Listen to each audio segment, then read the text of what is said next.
The world's biggest selling car maker, Toyota, says it'll resume manufacturing in its Japanese plants after production failure was fixed. The car giant had to suspend operations across all of its assembly plants. It also affects Toyota's ability to order components. The cause of this technical problem is still being investigated, but officials say a cyber attack is not suspected.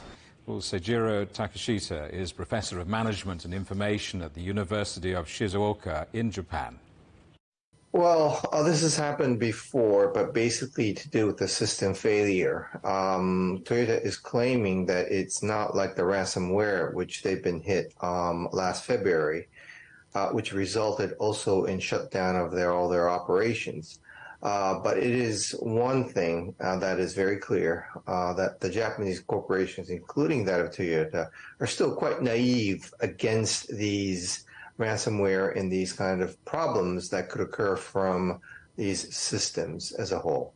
I mean, it is just worth explaining to those who are not familiar with car production that one of the issues here is what they call just-in-time production. They don't hold lots and lots of stock, so once something goes wrong, it's a very quick failure, isn't it? Absolutely. Just-in-time system works fine when it's working fine. In other words, it works quite eloquently, as you just reported. The fact of the matter is that the inventory levels could be held at a very low level, meaning that it would be a mean and lean type of production that could be realized. And Toyota had been, well, I'd say a master in inducing this methodology.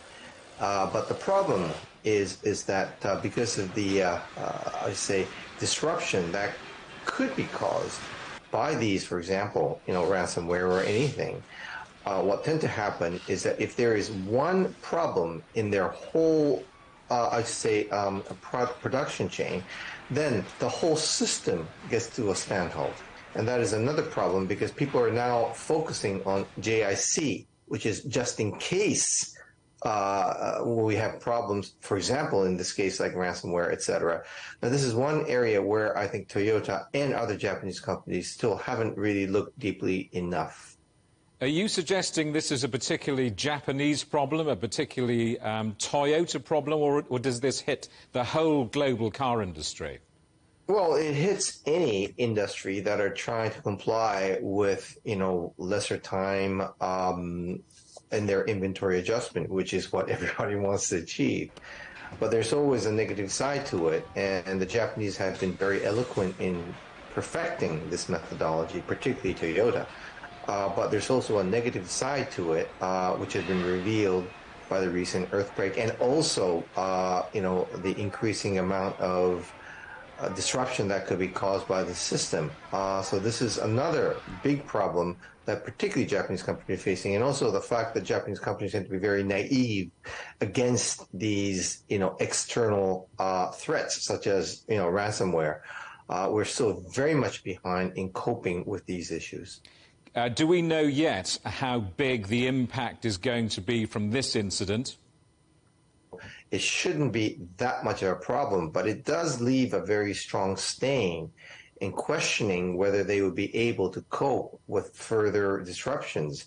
And this is coming at a very sad timing, especially after they've announced, their best ever quarter, April-June period, which exceeded their, record high profit. But under uncertainty times, when we have these external ransomware type of, I say, problem, they really do have to also look at the security side as well.